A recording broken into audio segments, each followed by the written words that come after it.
ओम गणेशाय नमः। महाभारत से सीख अध्याय 32। श्री कृष्ण का शपथ।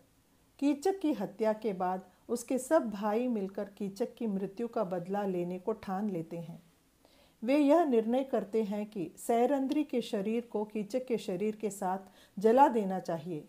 ऐसी योजना बनाते हैं। इसी योजना के बारे में जैसे ही भीम जानते हैं वे उन सब को मार डालते हैं। राज्य की प्रजा यह मानती है कि कीचक को जिस गंधर्व ने मार डाला उसी ने इन भाइयों को भी मार डाला। वे प्रजा राजा के पास पहुंचती है और निवेदन करती है कि सैरंध्री को राज्य से बहिष्कार किया जाए। विराट राजा भी इस बात को मान लेते हैं और अपनी रानी से यह कहते हैं कि सैरंध्री को महल से बाहर भेज दिया जाए। इस तरफ हस्तिनापुर में दुर्योधन राज्यसभा की बैठक को बुलाता है।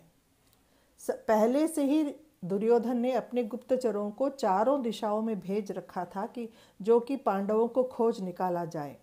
तो उसके द्वारा भेजे गए गुप्तचर यह खबर देते हैं कि वे पांडवों को खोज निकालने में कामयाब नहीं हुए। भीष्म दोबारा दुर्योधन को समझाते हैं कि उन्हें ढूंढना या ना ढूंढना इससे कोई लाभ नहीं। उनसे समझौता करके उनके हिस्से का सब कुछ उनको लौटा दो। भीष्म पांडवों के सत्य गुण और उनके अच्छे विचारों और आचारों के बारे में दुर्योधन को बताते हैं। उसके साथ दुर्योधन का स्वभाव उसके बारे में भी विस्तार रूप से समझाते हैं दुर्योधन को। भीष्म कहते हैं कि जहाँ भी पांडव शासन करेंगे वहाँ प्रजा न्याय धर्म का पालन करेगी और लालच रहित रोग रहित रहेगी। प्रजा धर्म के मार्ग पर चलकर अच्छी बातें ही करेगी। वहाँ वेदों का पठन होगा, सही समय और मात्रा में वर्षा होगी, खेतों तथा खलिहानों में अच्छी मात्रा में फसल उगेगी। तुम उन लोगों के साथ समझौता कर लो, यही श्रेष्ठ है। इस प्रकार भीष्म दुर्योधन को सावधान करते हैं। दुर्योधन ने भीष्म द्वारा कही गई अच्छी बातें छोड़ दी और खोजने लगा कि ऐसी कौन सी जगह है या ऐसी कौन सी प्रजा है जो खुश है, क्योंकि अभी वो जान गया है कि जहाँ भी प्रजा खुश है वहाँ पांडव जरूर रहेंगे। तो उसे मालूम पड़ता है कि विराट नगर की प्रजा बहुत खुश है। वो अनुमान करता है कि जरूर वहीं पांडव रह सकते हैं।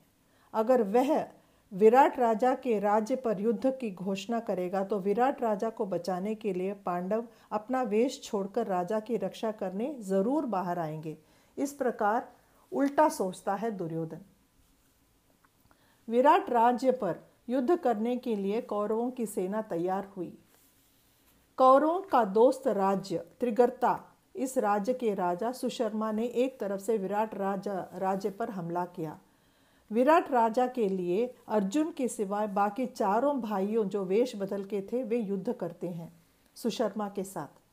सही मौके का फायदा उठाकर दुर्योधन उसकी सेना जो है वो दूसरी तरफ से विराट राज्य पर हमला करती है। विराट राजा का युवा पुत्र उत्तर कौरवों का मुकाबला करता है। बृहन्नला के वेश में जो अर्जुन था वह रथ का सारथी बनकर आता है। कौरवों की बड़ी सेना को देखकर उत्तर डर जाता है और युद्ध करने से पीछे हटता है।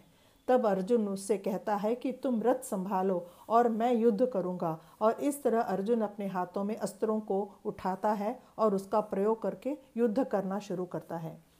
दुर्योधन, कर्ण, द्रोणाचार्य, कृपाचार्य सभी अर्जुन द्वारा पराजित होते हैं। सुशर्मा को भी भगा दिया जाता है विराट राज्य से। अब विराट राजा को सच्चाई मालूम होती है और वह पांडवों को सम्मानित करते हैं और उनकी बेटी उत्तरा का विवाह अर्जुन के पुत्र अभिमन्यु से कर देते हैं। विराट का युद्ध आरंभ होने से पहले ही भीष्म दुर्योधन को सावधान करते हैं कि 13 सालों का वनवास पूरा हो गया है, लेकिन दुर्योधन पांडवों को उनका राज्य वापस लौटाने से इनकार करता है। तब श्री कृष्ण पांडवों से मिलते हैं और शपथ लेते हैं कि कौरवों को मार डाल के उनका सर्वनाश करके धर्मपुत्र को न्याय दिला के उसके हाथों में शासन का डोर जरूर देंगे। ये ऐसा शपथ श्री कृष्ण लेते हैं। यहाँ तक विराट पर्व खत्म होता है। इसके बाद उद्योग पर्व शुरू होगा। जय श्री कृष्ण।